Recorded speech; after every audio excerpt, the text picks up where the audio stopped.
What's up, party people? Welcome back to another edition of the War Report here on Cloudwing Valley. I'm your host, Foglada of the Goshkia Tribe, and this is battle number 4, Tuesday, October 12th, 2021. If you did not know, tonight the Borderlands opened. A lot of people fled to the east.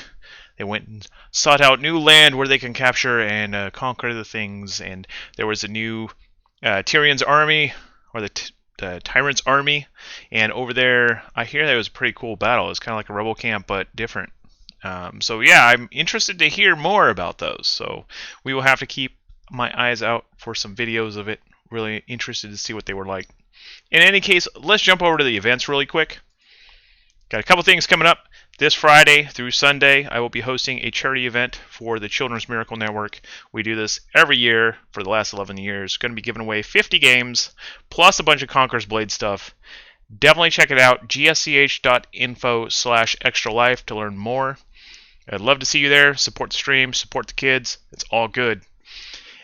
Down below that, you can see October 25th. That's when All Is Chaos begins. We have no idea what that's going to be.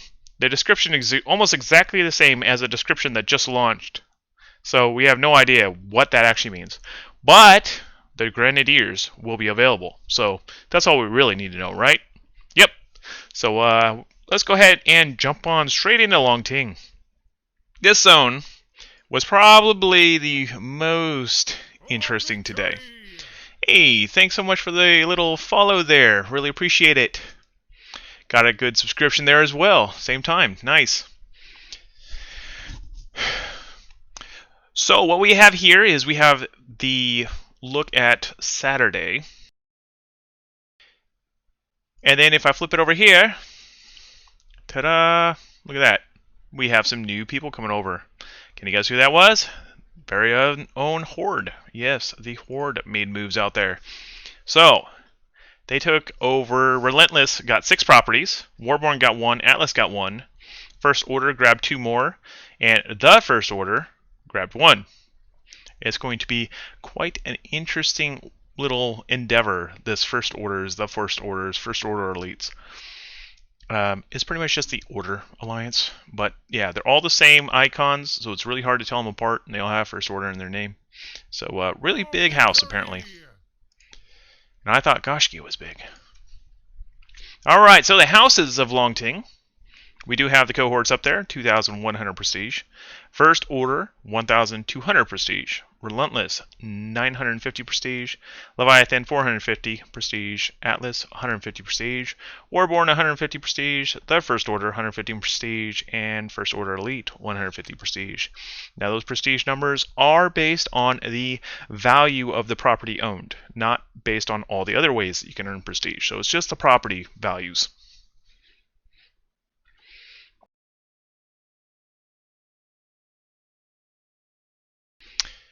So, the next up, we have the prosperity of the region. Currently sitting at a little bit under average, 48%. We're down 150. Not a whole lot of upgrading going on here. There is the Relentless have some fiefs that are above their level. Feng Shui actually went up to level 2. Congratulations on that upgrade. But overall, things are pretty much kind of a little on the negative side.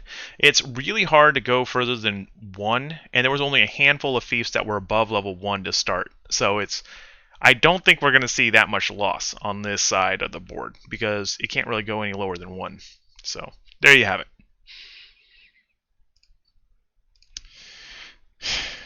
Now, looking at fief quests. This sucks. This really sucks for all people in Longting. Yeah. That's your 3-star and higher fief quests. Yep, you will notice the absence of fief quests. Yes, upgrade those properties.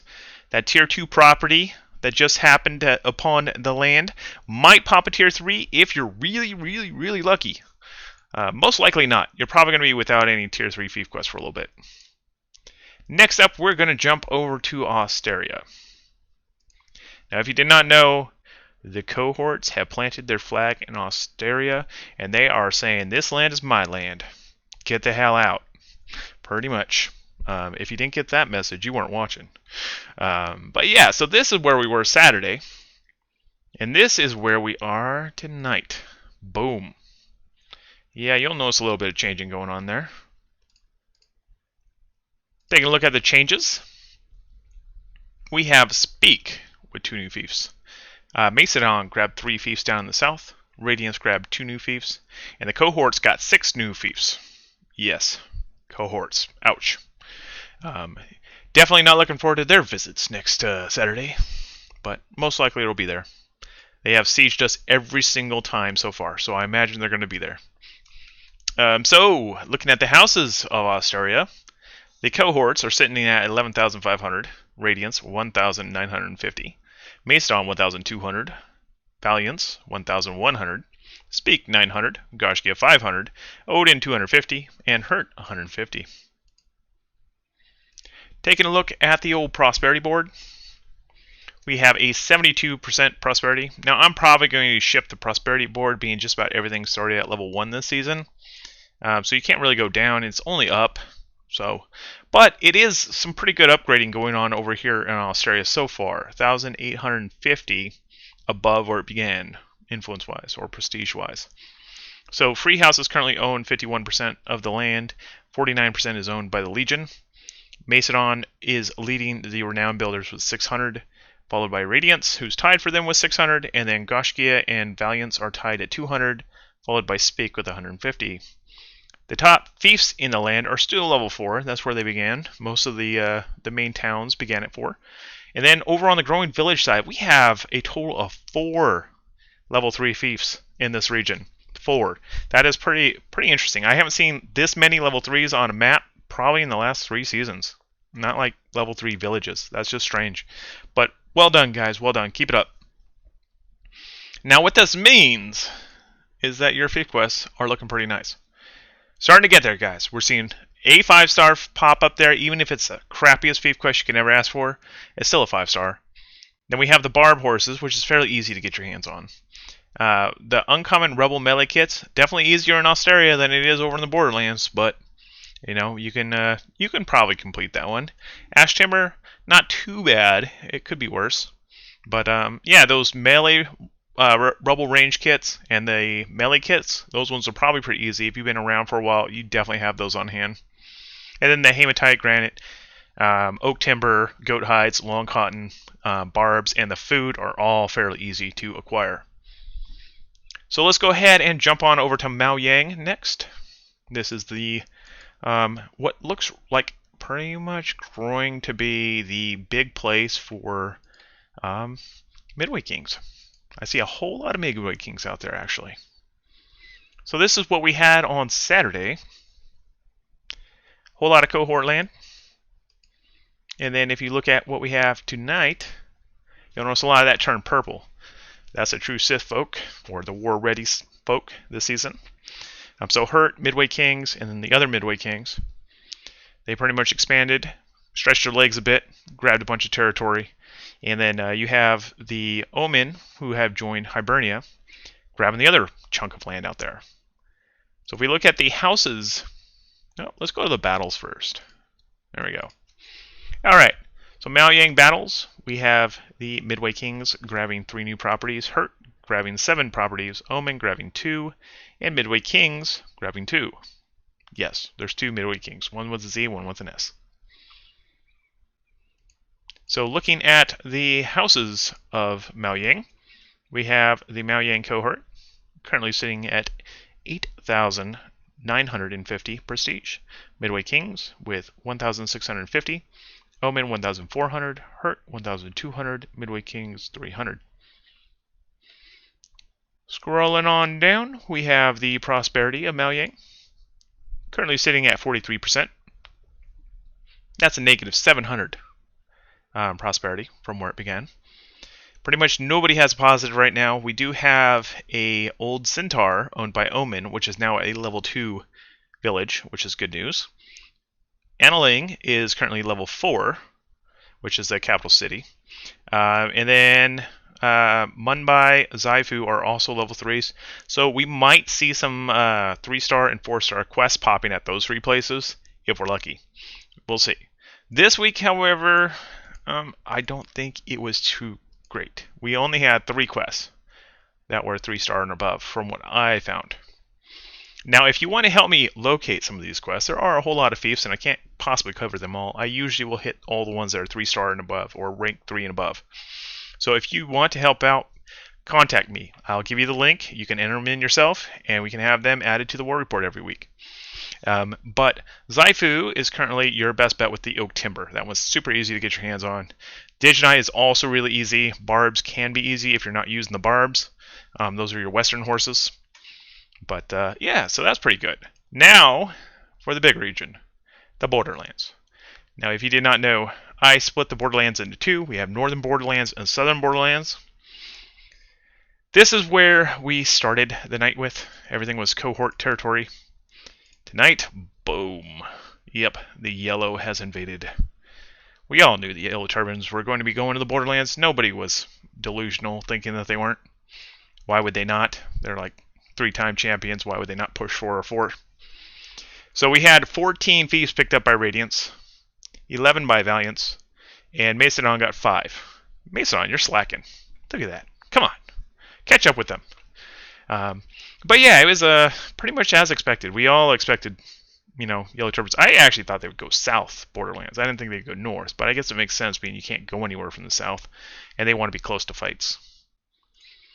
So jumping down to the South Borderlands, this was what I actually found quite intriguing. So that is the South Borderlands on Saturday, or before the war, and this is it now. Not a whole lot flipped down there. I was really surprised that a lot didn't flip. But, alas, we only had a few battles down there. Macedon grabbed 5 fiefs in the South Borderlands. Murder grabbed 2. We can probably expect to see a few more down there. As for the houses of the Borderlands, I don't think I've ever seen the Borderlands this void of houses. I mean, there's literally the Borderlands cohorts, which technically don't exist. They're just the Tyrant's Army. Radiance with 2,850. Valiance with 1,950. Macedon with 1,800. And Murder with 300. It's like the rarest I've ever seen the Borderlands. Now, their rating is a little weird. I will have to look at why it broke. But I'll definitely be checking it out. It's not really as bad as it looks. Everything was level 1 to begin with. I think there was a few fiefs that slipped through the radar, and it had a little higher than it should have been. But literally everything in the Borderlands was level 1, other than the gates and Conquer City. So it should be pretty much at 50%, but it's not. So yeah, I'll fix that. There are no level 2 villages or strongholds yet. That will probably be coming here soon. Now, looking at the Borderlands Fief Quest, I did not see anything there that was a tier 3 with, everything starting out at level 1. There is pretty much 1s and 2s everywhere. So level up those fiefs, and hopefully we'll see some Fief Quests pop up on this board. But that brings us to our raffle. If you have not done so yet, type CV. Go ahead, type it in. You know you want to. Don't do it more than 3 times, otherwise it'll automatically remove you from the raffle. That would suck for you. So just type CV, enter that raffle, and we will roll this here in a moment.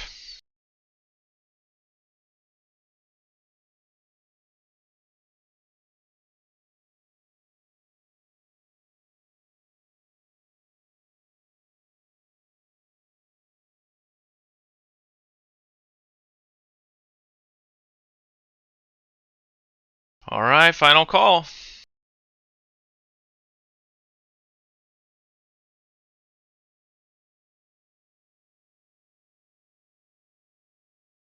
Aw, Doomsday, you not only get the satisfaction of killing me today, but you also get the satisfaction of winning 525 sovereigns. Congratulations, Doomsday.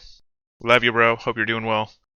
I will hit you up after the stream and give you your code. Congratulations.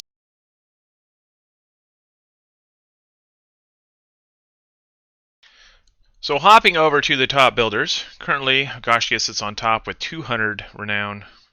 Speak second with 150, followed by Odin 100. Macedon with 60, Relentless with 50. The top fortified forts, Alter Westburg at rank 3. Top producing towns, we have 2 towns at 4, Das Bulwark and Hugelstadt. One's Radiance, one's Macedon. The top growing villages, we have 4 level 3s, as far as I know. Mainstad, Westweg, Hain, and Fallenberg. Congratulations to you. And let's go ahead and jump to the houses, gains and losses. This one, I kind of feel like Radiance might have that top house thing, you know? With 15 new fiefs, yeah, they kind of took it. Macedon got 10 new fiefs. Valiant's got 9 new fiefs. Hurt gained 6 new fiefs. Relentless 5 new fiefs. Midway Kings 3 new fiefs. Omen 2. Midway Kings 2. Speak 1. Atlas 1. Looking at the biggest losses, Leviathan lost 9. First Order lost 6. The First Order lost 2. First Order Elite lost 1. And Murder lost 1. Jumping on over to the house standings, we have Radiance on top. Don't think anyone was delusional enough not to expect that. 4,800. Valiance, 3,050. Macedon, 3,000. Midway Kings, 1,650. Omen, 1,400. Hurt, 1,350. First Order, 1,200. Relentless, 950. Speak, 900. And Hibernia, 500. Jumping on over to the Alliance gain and loss. Thank you so much for the follow. Really appreciate that. We have Yellow Turbans on top with 34 new fiefs. War Ready with 11 new fiefs. The Horde with 6 new fiefs. Hibernia with 2 new fiefs. No Evil with 1 new fief. Biggest losses, Trinity, -9. The Order, -9. Primordial, -1. Let's go ahead and jump onto those Alliance standings. Yellow Turbans currently leads the pack, 10,850. Followed by War Ready with 3,300. Hibernia in third with 2,150. The Order in fourth, 1,500. The Horde, 1,250. No Evil, 900. Trinity, 450. And Primordial, 300. This pretty much rounds us up, and I really want to thank you all for tuning in. I really hope that you enjoyed the stream, and we will see you again soon. Thanks so much for being here. Have a good one, everyone, and hopefully I'll see you Friday for the Extra Life charity event. Look forward to seeing you then.